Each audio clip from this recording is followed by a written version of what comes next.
it's Mrs. Lamondo, and I'm back to read you Clean Getaway.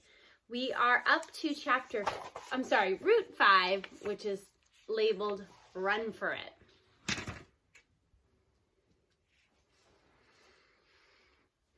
When Scoob wakes up the next morning and climbs down from his bunk, G-Ma is gone. He doesn't think much of it. There's coffee in the pot by the sink, a half-done crossword puzzle beside an empty mug, and a plate of green grapes on the dining booth table. But when he goes to pee and hears a rustling and scraping sounds behind the RV like someone's messing with it, the green book and everything G-Ma told him about why she and G-Pop hadn't stopped here leaps into Scoob's head. At the same time, his heart leaps up between his ears. So does that restaurant. Damn Yankees. It only took Scoob and G-Ma 20 minutes to get to where they are now from there.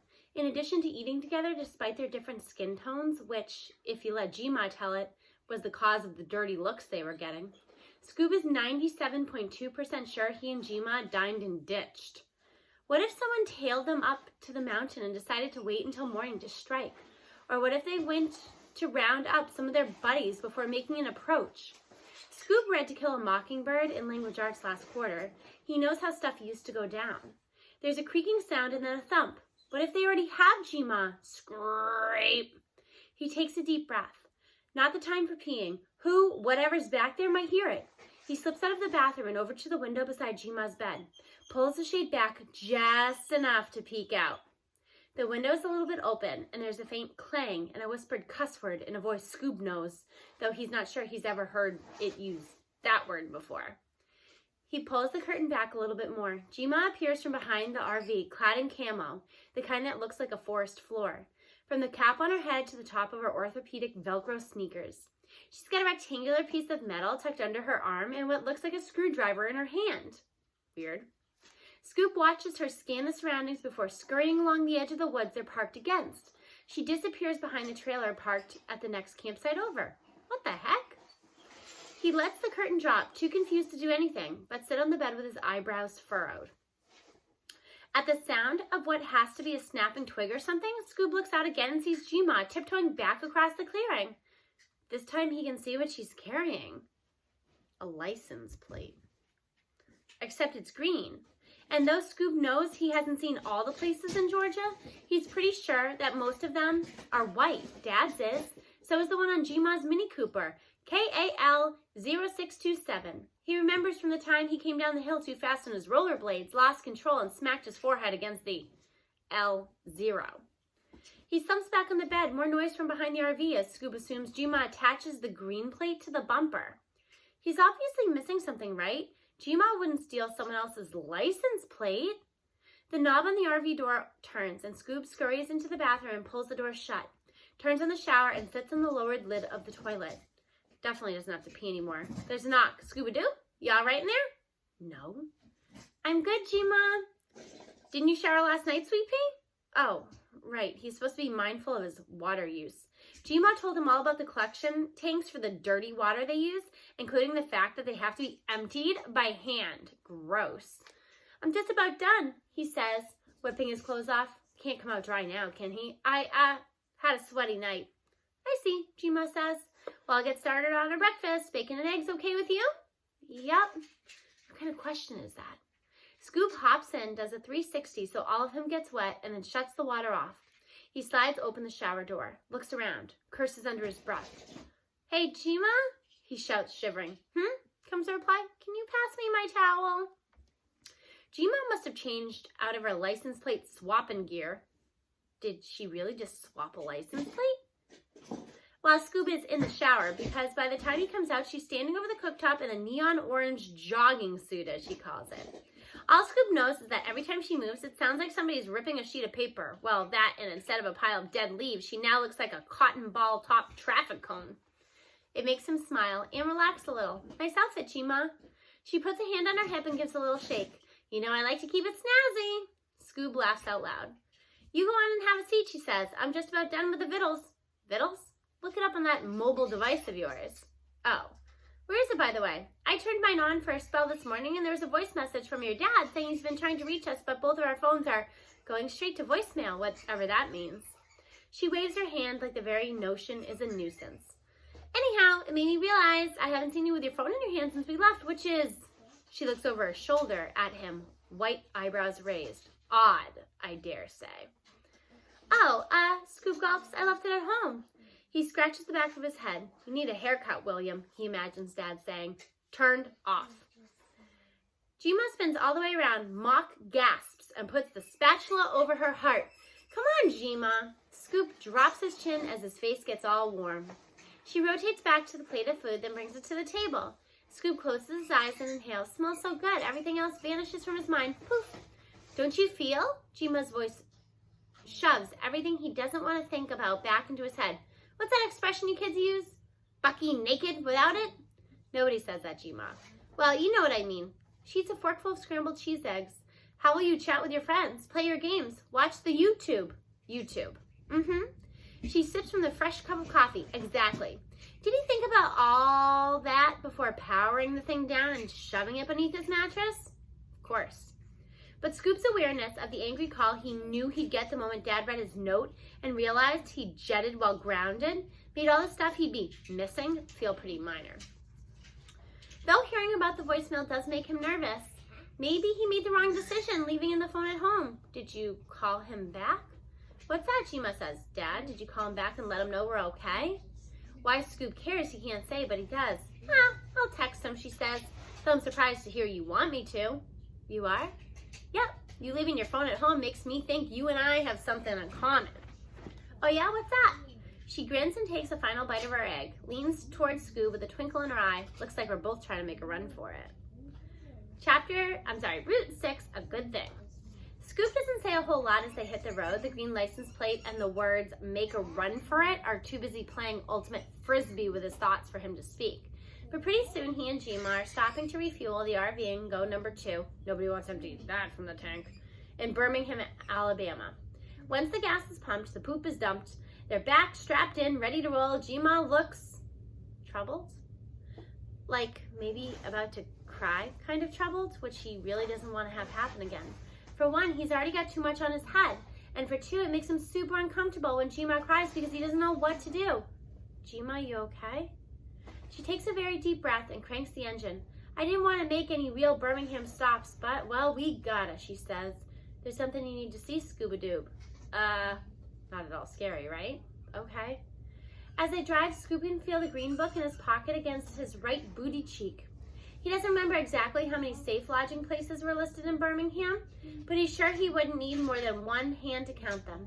Now he's wishing he'd paid more attention to Gemma's Alabama map. Was something circled there? Much sooner than Scoop expects, they're pulling into a parking lot between 2 big brick buildings. Gemma shuts the RV off and moves to get out. Gemma, are you sure we're allowed to park here? Oh, we won't be long, she replies. Hop down. Scoop does as he's told, and they head toward the building on the left. So that, she points to a building across the street, I believe is the Birmingham Civil Rights Institute. Whoa, says Scoop. The place almost takes up the whole block. And this... They reach the intersection of 16th Street and 6th Avenue, according to the signs of the traffic light posts. And speaking of signs, there's a really old-looking one attached to the building in front of them. It's the 16th Street Baptist Church. Scoop nods. The church isn't as big as the one Dad drags him to every Sunday, but a wide set of steps leads to a covered porch-like area set between 2 square towers with domed roofs. Reminds Scoop of school. I see. Gemma doesn't expound, which is fine. Well, yeah, Scoop's wondering if this is another stop she and G-Pop never made because of the circumstances. He's not sure he wants to ask, because, you know, potential Gemma tears and all that. But then the silence between them stretches on and on. Scoop's elbow throbs, almost like it's prompting him to speak up, so he opens his mouth, but can't come up with anything to say, so he closes it. Then Gemma sniffles. Double time. Sniff, sniff. There it is. Come on, Gemma, don't cry. People can be so awful, Scooba-Doob, she says. Yeah. Bryce's fat head pops into Scoop's brain. Stinks when they get away with it, too. We stopped here, she sniffles again. Your G-Pop and I did. Now she's got Scoop's attention. You did? April 3rd, 1968.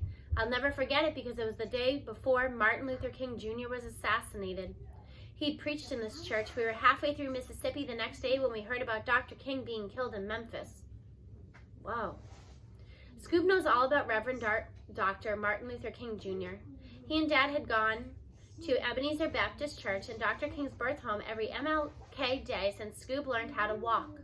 On their most recent visit, Scoob even got a replica of the segregated bus and sat behind the colored line. It was, well, to be frank, Scoob still hasn't figured out how he feels about the whole thing. In 1963, this church was bombed by some god-awful men, and 4 little girls were killed. It was bombed, Scoob says. Jima nods. This is where civil rights leaders, including Dr. King, used to gather and strategize.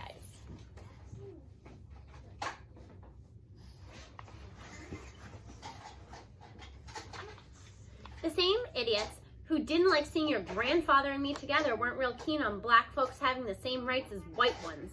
This church stood for something they didn't like, so they tried to blow it up. She shakes her head. Your G-Pop and I were never religious, but we felt we had to stop by and pay our respects as we were passing through here on our trip. He stayed in the RV, and I just stood here on the sidewalk like you and I are doing. But seeing the place with our own eyes...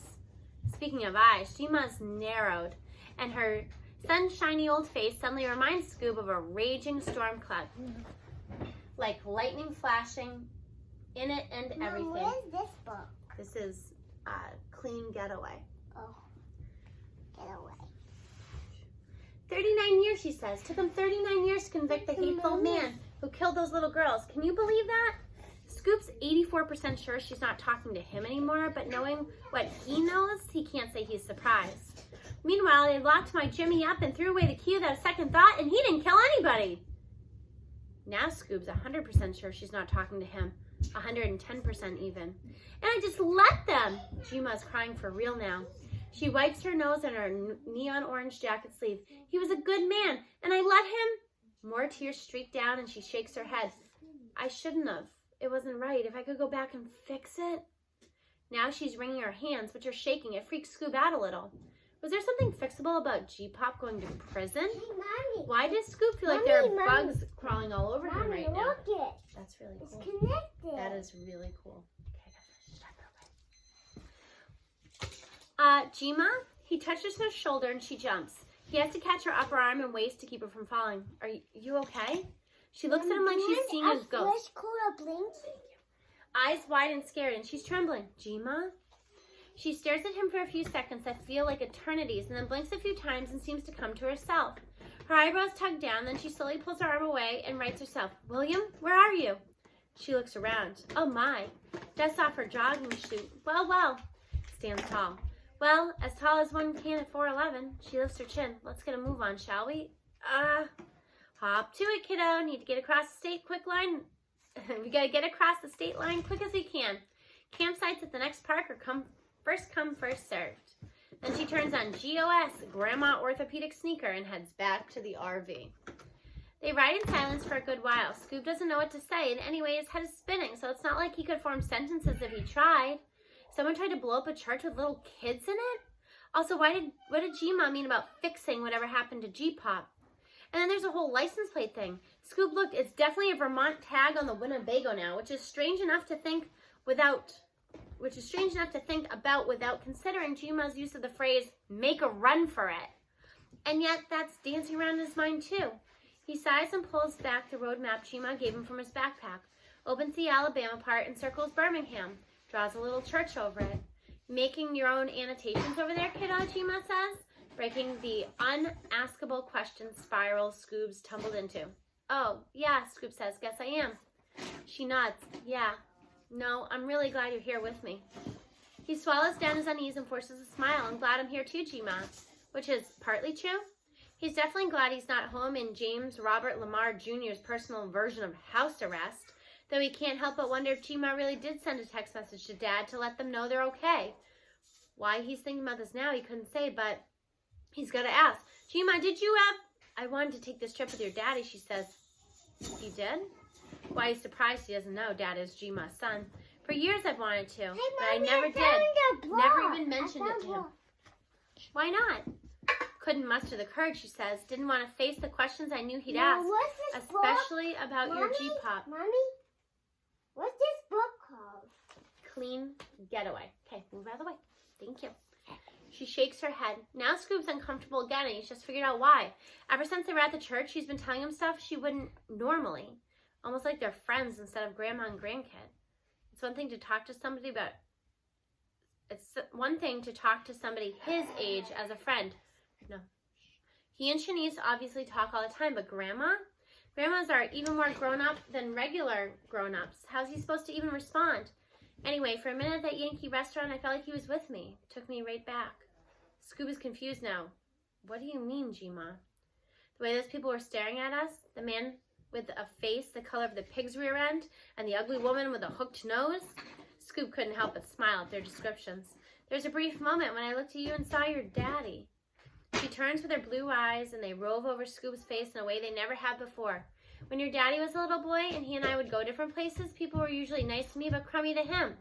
And when they find out he's my son, well, let's just say I've seen the nice to nasty switch flip more than a few times that I care to think about. There was one time, your daddy was about 5, I think. He and I were a few towns away from home because I'd gone to an interview for a teaching position at a new school and I couldn't find a babysitter. Anyway, we go into this grocery store and Jimmy was upset because I told him he couldn't have candy or something, typical kid stuff. She waves her hand like no big deal. He was pulling on my dress and whining a bit, and the store owner comes over with a wooden paddle and says, "This little N-word bothering you, ma'am? I can take care of him," except he said the word. Mommy, Scoob's eyes go wide. I'll never forget it. Your daddy was just hiding behind my legs, scared out of his wits at that point, when I kindly told the man that Jimmy was my son. We were fine, thank you very much. The old buzzard looked at me like I'd cursed his mama and kicked us plumb out of the store. Can you believe it? The nerve of that man. As Gma sees, Scoob stares at her little hands on the steering wheel, then his own. Where his are the color of kind of old pennies. Hers, though, brown spotted, so pale you can see her blue veins. And it's not like he never noticed it before. It's just like it felt like a bigger deal than he knew was possible. Scoob, after all, is darker skinned than his dad. Why does it feel like everything's changing super fast? You're an incredible kid, you know that? Gma says out of the blue. Thanks, I guess. You remind me so much of him. My dad? Which is not a compliment as far as Scoob is concerned. No, she says of your G-pop. Oh. The sudden subject switch is disorienting, but Scoob tries to go with it. Gma's smiling, and yes, it's clear from the past 12 hours there's still a lot Scoob doesn't know about his grandfather, but still. The guy spent most of his life in prison, somewhere Scoob never wants to go. One thing's for sure, no matter how many nice stories Gma has told about James Robert Lamar Sr., Scoob's not so sure that being like him in any way is a good thing. All right, when we return next time, we're going to start off with Route 7, and we are headed to Mississippi. I'll see you then.